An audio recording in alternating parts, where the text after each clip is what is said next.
Le pain chaud de quelqu'un vient de se réveiller. Le pain complet de quelqu'un vient de se réveiller. Je rigole. Salut tout le monde, ça fait tellement longtemps, mon Dieu. J'espère que vous allez bien, wesh. More money, more problems. More guns, more violence.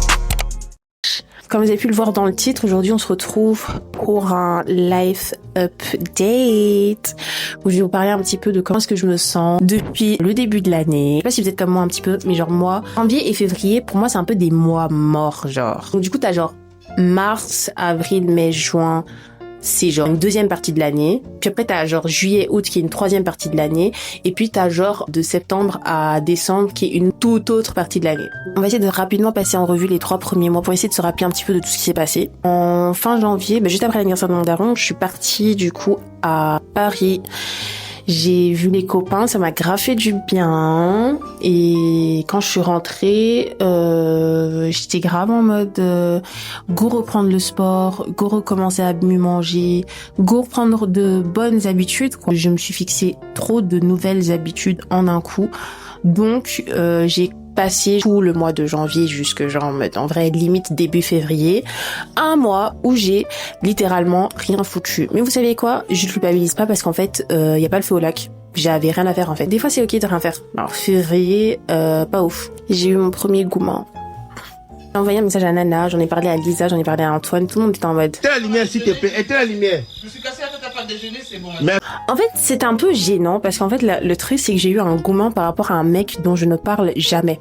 En fait, mais j'ai décidé que ça allait être mon trait de personnalité. Moi, j'ai eu des potos, genre en mode, elles avaient eu des gourmands et après, elles étaient en mode glow-up de baiser sa mère. Donc, il y a une petite partie en moi qui a toujours créé un petit peu, genre, en mode, un petit gourmand. J'avais juste envie de voir, genre, le changement que ça pouvait apporter et figurez-vous qu'il y a eu un réel changement. Genre, je m'en suis pas rendu compte. Mais en fait, depuis que j'ai appris qu'il était en couple, j'ai recommencé à être créative. Je sais pas.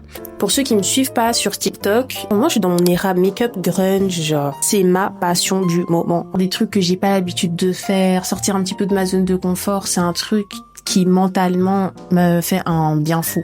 Si vous avez l'impression que vous allez pas très très bien, que vous n'avez pas assez mis de créativité dans votre vie. Je suis désolée. C'est mon point de vue. Il y a un réel lien d'âme entre le fait d'être créative et le fait de se sentir mieux. Et quand les gens ils disent de trouver un hobby, parce qu'en fait c'est pas réellement pour l'hobby, c'est comment est-ce que vous allez vous sentir quand vous allez faire cet hobby.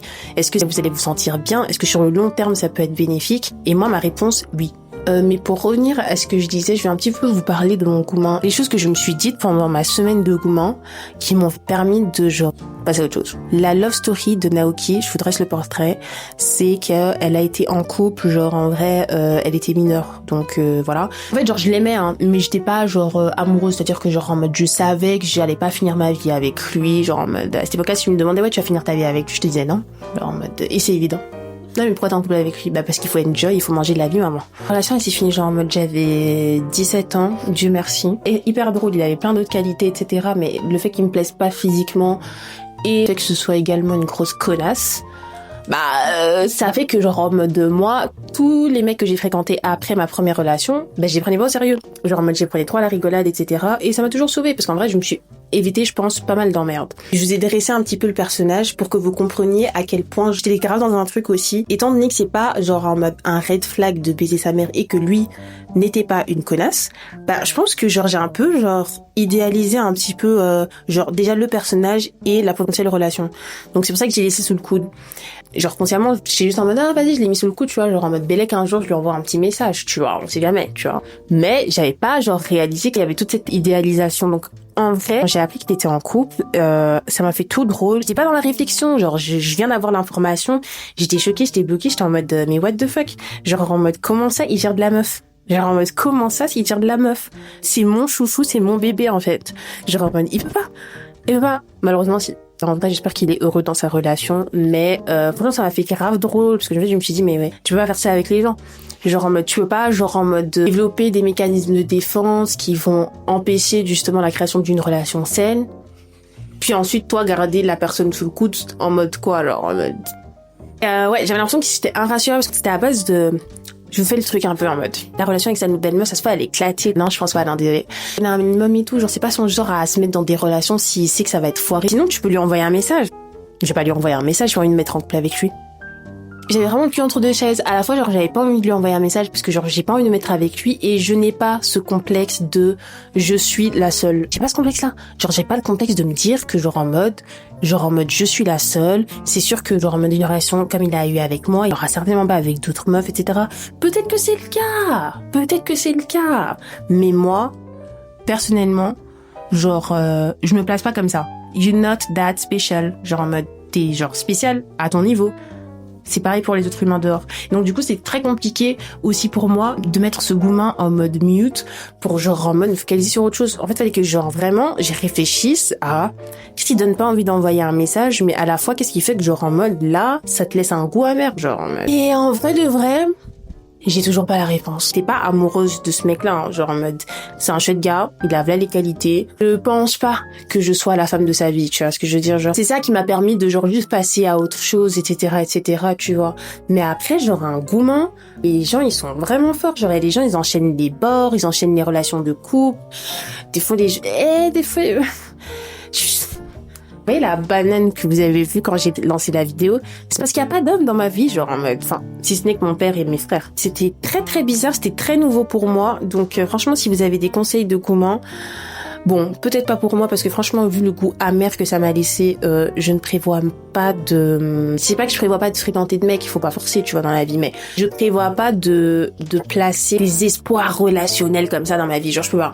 Genre en mode je peux pas, ça m'a laissé trop un goût amer. Je vais plus jamais ressentir la sensation que tu sais t'es en train de passer à côté de quelque chose avec quelqu'un. Franchement, au goût là, c'est pas ouf, hein. En plus, moi, je suis quelqu'un, et moi, je suis crue à la mort de chez mort. Genre en mode, je suis à base de, je t'envoie juste un message, je te dis, hey, mon gars, laisse-moi tranquille, tu vois, c'est bon. Bye.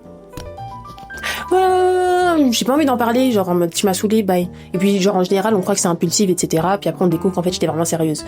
Et donc moi j'ai toujours été genre dans cette position là. En fait je suis à l'aise avec cette position là, je sais comment ça peut se passer. Mais la position où en fait tu dois te faire à une situation, je trouve que c'est tellement hard. J'avais pas envie de ressentir le goumin, j'avais pas envie de me dire que j'étais en goumin, j'avais pas envie de penser au goumin, etc. J'ai recommencé à être créative et en vrai, franchement, dès que j'ai recommencé à être créative, je me suis sentie mieux. Genre, je me suis sentie mieux et c'est pas que genre en mode le goumin, je l'ai oublié ou quoi, hein. Il est toujours là. Genre, par exemple, là, je vous en parle, etc. Mais la créativité a tellement, genre la place de la créativité dans ma vie a tellement pris une autre place. Là, le conseil que je peux vous donner, c'est de remettre la créativité au centre de votre vie parce que ça vous lâchera jamais. C'est trop un truc qui est propre à vous, en fait. Donc, ça peut que vous être bénéfique si t'as une bonne relation avec toi-même, of course. Si tu l'as pas, ça, c'est un autre souci. Ensuite, du coup, il y a eu fin février, je sais pas pour celles qui suivent un petit peu et qui regardent les vidéos de Paola Locatelli. En fait, Paola Locatelli et sa pote Cyrine, ils ont fait un podcast archi intéressant. Et en fait, les gars, ouais, ça m'a mentionné, ça a dit que genre je faisais du contenu de beauté et tout. Et franchement, ça m'a... C'était tellement au bon moment, genre c'était trop au bon moment parce que genre vraiment j'étais en goumin, genre en mode fait que Cyrine elle m'ait cité dans cette vidéo, ça m'a tellement touchée. J'ai fait un petit tri, un tri avec certaines pensées, certains rapports que je peux entretenir avec certains humains et tout. Et en fait ce tri là il m'a été tellement utile parce que vraiment il y a pas de gris, il y a pas de noir, il y a pas de négativité. En fait c'est tellement ce dont j'avais besoin, genre en mode ça fait 3 semaines là, genre ça fait 3 semaines que j'enchaîne et je trouve ça crazy parce qu'en fait je sais même pas c'est quand la dernière fois que j'ai passé 3 semaines où j'avais été dans cet état d'esprit. En vrai de vrai, ça va probablement revenir à la période où j'étais créative et la période où j'étais créative, merde. Je sais pas ce qu'il y aura de prévu pour les 3 prochains mois. En tout cas, je vais essayer de me créer de nouvelles habitudes déjà et de créer un vrai équilibre entre ce que je fais sur les réseaux, etc. et ma vie personnelle, etc. Parce que ma vie personnelle, genre, je l'aime beaucoup. Genre, je l'aime beaucoup et en vrai, genre en mode, c'est archi important pour moi de faire des jours aussi où je fais rien. Genre, je fais rien, je touche pas à mon téléphone. Carrément, si je veux, j'appelle personne. Genre, je fais rien. Genre, juste, je me douche et genre, je retourne dans mon lit à la limite. Tu vois ce que je veux dire? Je cherche pas à charger mes semaines et à remplir ma vie de créativité, mais genre, créer déjà une place un peu plus large de manière à ce que ça ne se barre jamais. Je pense que ça peut être archi intéressant pour moi. Et c'est un peu, je crois, mon objectif pour les 3 prochains mois et qui est la deuxième partie de l'année 2026. Enfin, ma deuxième partie de l'année 2026. En tout cas, ça m'a fait plaisir de vous avoir au téléphone et en FaceTime. Et on se dit à la semaine prochaine pour une nouvelle vidéo. Et SO Banak qui m'a boosté à sortir une nouvelle vidéo parce que franchement, ça faisait 2 mois que j'avais disparu. Je sais pas ce que je veux. Enfin bref. Bisous.